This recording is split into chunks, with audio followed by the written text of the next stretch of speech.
Hello friends, welcome to my channel Economica. I Dr. Gopal B Saraswat welcome you all to my channel. आज हम multiple response analysis की बात करने जा रहे हैं एक बार फिर इसलिए कि इससे पहले वीडियो में हम multiple response analysis using Microsoft Excel हमने किया था, लेकिन आज हम IBM SPSS का यूज कर हम मल्टीपल रेस्पॉन्स एनालिसिस करने जा रहे हैं। तो लेट्स स्टार्ट दिस वीडियो।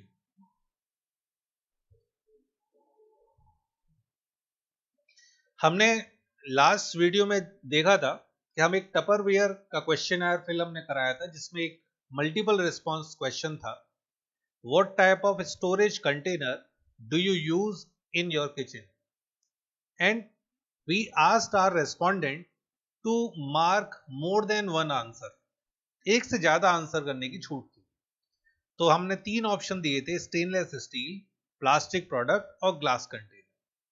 तो रेस्पोंडेंट एक जवाब भी दे सकता था और एक से ज्यादा जवाब भी दे सकता था। तो इसकी एनालिसिस किस तरह से हो, उसको समझने से पहले एक चीज समझना बहुत जरूरी है कि हमारे पास ये थ्री ऑप्शंस हैं जो हमने ऑफर किए अपने रेस्पोंडेंट को कि वो एक या एक से ज्यादा ऑप्शन चूज करे इस पर्टिकुलर क्वेश्चन के लिए।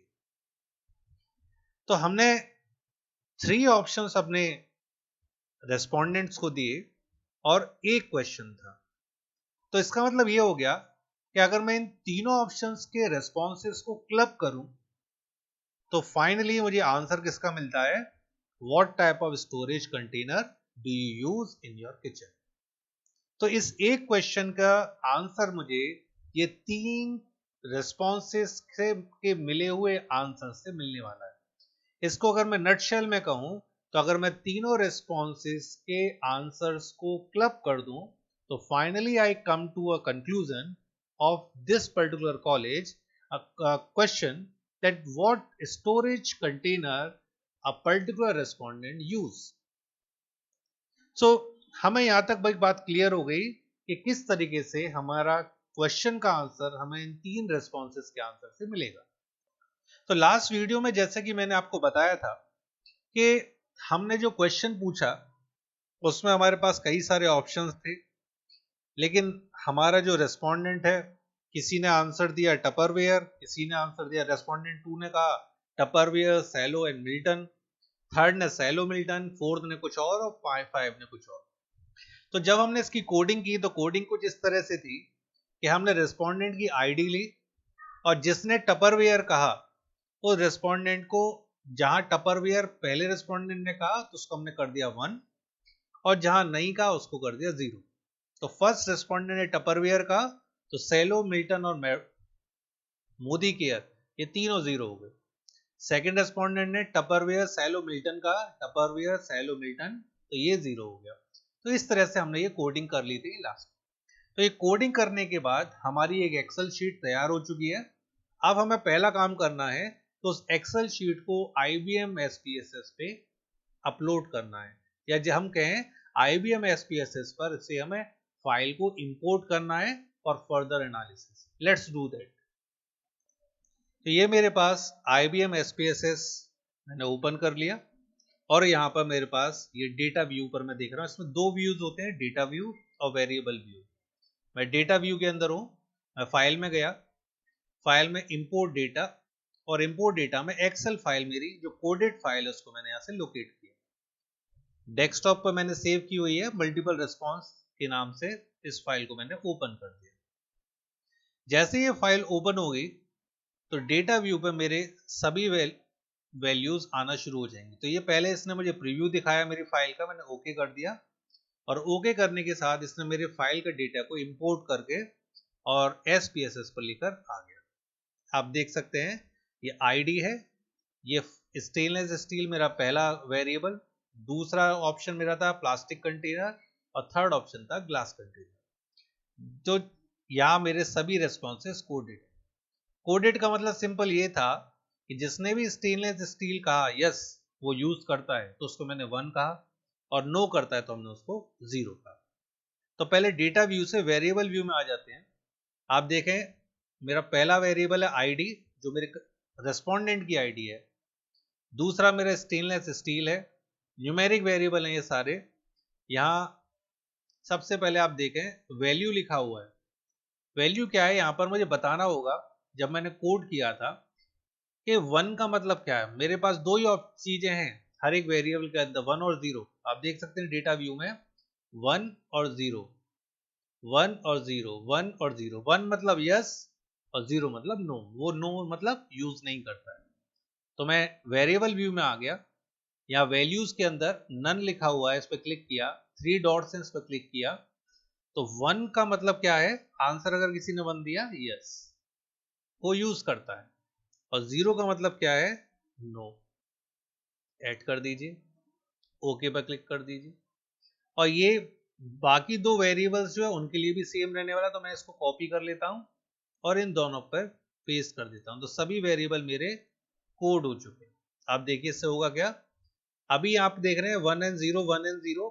अगर मैं यहाँ 1 to A पर क्लिक कर दूं तो यस और नो आ गया। देखिए, तो इस तरह से ये फाइनली मेरा जो डेटा है IBM SPSS पे तैयार हो चुका एनालिसिस के लिए। तो मैं सबसे पहला क्या काम करना है मुझे, मल्टीपल रेस्पॉन्स क्वेश्चन एनालिसिस के लिए, जैसा कि मैंने आपको पहले भी बताया कि मेरे तीनों ऑप्शंस का जो फाइनल कंक्लूजन है वो क्या होगा, मेरे क्वेश्चन का आंसर। आप यहां देख सकते हैं कि इन तीनों ऑप्शन का जो भी आंसर फाइनली मिलेंगे एनालिसिस से, उसका आंसर रिफ्लेक्ट करेगा मैं इस फाइनल सिंगल क्वेश्चन के आंसर को। मतलब ये जो भी कोई यूज करता है, stainless steel, plastic product, glass container, जो भी उनके रिस्पॉन्स आए हैं, उन रिस्पॉन्स से मैं फाइनली कोशिश कर रहा हूं इस एक क्वेश्चन के आंसर को पता करने का। तो इसका मतलब ये हो गया इन तीनों क्वेश्चंस के आंसर रिलेटेड हैं इस एक क्वेश्चन से। ठीक है, तो मैं पहला काम मुझे IBM SPSS में करना होगा, इन तीनों वेरिएबल्स को मुझे क्लब करना होगा ताकि मैं इनका एक क्वेश्चन के ऊपर रिस्पॉन्स चेक कर सकूं। देखते हैं कैसे करना है। सबसे पहले हमें क्या करेंगे, यहां पर एक ऑप्शन है एनालाइज का, वहां पर क्लिक किया मैंने। एनालाइज के बाद मैं सबसे नीचे जाऊंगा मल्टीपल रिस्पॉन्स, यही मेरा क्वेश्चन का टाइप है। डिफाइन वेरिएबल सेट्स पे मैं क्लिक करूंगा। यहां पर ये मुझसे पूछता है कौन कौन से वेरिएबल क्लब करने हैं, स्टेनलेस स्टील, प्लास्टिक कंटेनर और ग्लास कंटेनर। इन तीनों को सिलेक्ट किया और इधर मैंने ड्रैग कर दिया वेरिएबल इन सेट के अंदर। काउंट वैल्यू क्या करनी है मुझे, जिसने भी इनको हाँ कहा है, मतलब यस कहा है, यस क्या मतलब था 1, सभी 1 वैल्यूज को काउंट करना है। नाम क्या देना है मुझे, इन तीनों से मुझे किसका आंसर मिलेगा। हमारा जो क्वेश्चन हमने पूछा था वो क्या क्वेश्चन था, क्वेश्चन था what storage container you use. तो मैं इसको बोलता हूं स्टोरेज कंटेनर यूज। ध्यान रखिएगा यहाँ पे स्पेस नहीं होना चाहिए, या तो आप अंडर स्कोर का यूज कर सकते हैं या अदरवाइज आप एक साथ भी अपने वेरिएबल्स को रख सकते हैं, स्पेस नहीं होना चाहिए। लेवल्स में आप अपना क्वेश्चन लिख लीजिए, what storage container you use, और यहां पर ऐड पर क्लिक कर दीजिए। अब इन तीनों के जो आंसर्स हैं वो क्लब हो चुके एक आंसर के लिए, तो इसको क्लोज कर दीजिए। That's it.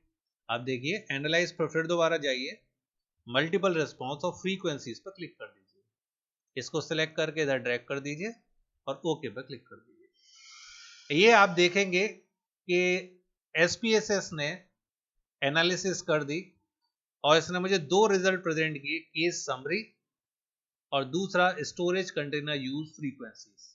सो इसको एक बार चेक करते हैं ये क्या कह रहा है। आप देख सकते हैं यहाँ केस समरी जो मेरा पहला यहाँ पर IBM SPSS ने रिजल्ट प्रेजेंट किया, स्टोरेज कंटेनर यूज, टोटल कितने रेस्पोंडेंट है मेरे 29, और सभी ने इसका आंसर दिया क्वेश्चन का। N0 मिसिंग का मतलब है कोई भी क्वेश्चन मेरा अनआंसर्ड रेस्पोंडेंट है, ऐसा कोई रेस्पोंडेंट नहीं है जिसने इस क्वेश्चन का जवाब ना दिया। ठीक है, अब नीचे storage container use frequency, question था विच स्टोरेज कंटेनर यू यूज। तीन ऑप्शन इसमें दिए गए, मल्टीपल रिस्पॉन्स ऑप्शंस थे, stainless steel, plastic container, glass container.